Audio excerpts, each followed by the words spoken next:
first of all, Wait.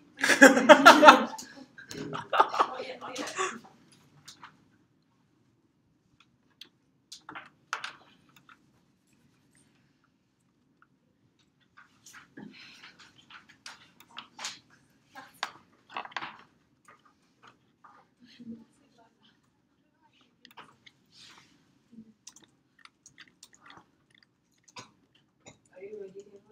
yes, I am. Yes, I am. 1, 2, go.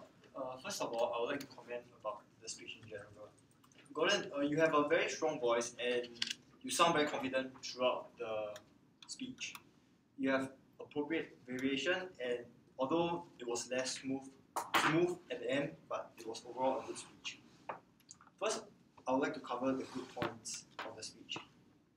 You link topic with your personal experience, which I find very interesting, and I can tell that you are using the Monroe's motivated sequence to craft your speech, following the steps of attention, need, satisfaction, visualization, and action.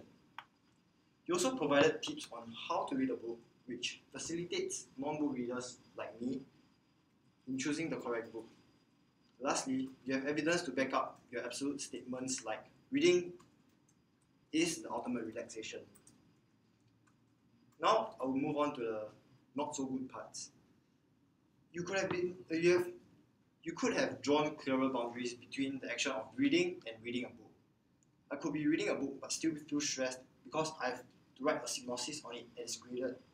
Or I could be reading an online book titled Catcher in the Rye.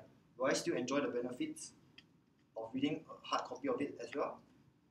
Evidently, there are more benefits than drawbacks of reading a book. No arguments there. But you could have mentioned a few of the flip sides of reading a book. For example, like a waste of time. A good read may take from 1 to 2 days to finish. As a student, you might prefer to just watch a film adapted from the book, which usually spends about like 2 to 3 hours. Another drawback is the exaggerated expectations that people may have after reading books. In our world, marriage is not always filled with passionate love and excitement. The quiet guy at the back of the class does not always get the prettiest girl in school. Agreed, books does take you to wonderful places, but readers have to eventually descend back into reality. So, some of the few questions here that I would like to pose. Is it possible to get addicted to books, even if you are not a discriminating reader? And some of the recommendations, like book titles if I'm interested in action genre. Sorry, what? If I'm interested in the genre of action. You know, as in, are there other books if you want? Just any titles that like non-book readers like me could actually start on. Yeah. Oh, maybe more questions. No, that's all, Miss Lu. What's the time? 2:51.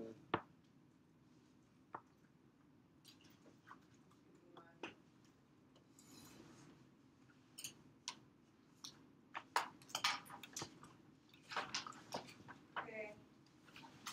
So do I answer now? What? Do I answer the questions? Yes.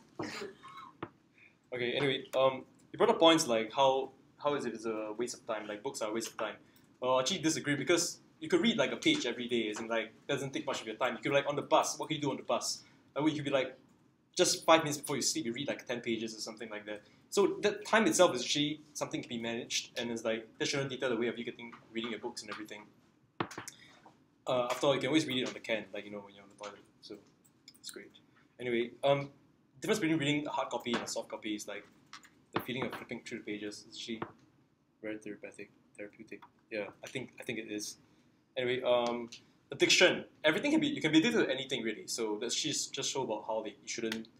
There's always boundaries for everything. Like there's an extent to how much you should do something for anything at all. Actually, basically, like let's say you eat carrots, you cannot eat carrots every day for every meal. Just carrots anyway. So the kind of thing. So you can be addicted to everything. So that's relative as well. That's my answer. Yeah. What is it, Alfred? 4:12. What? 12.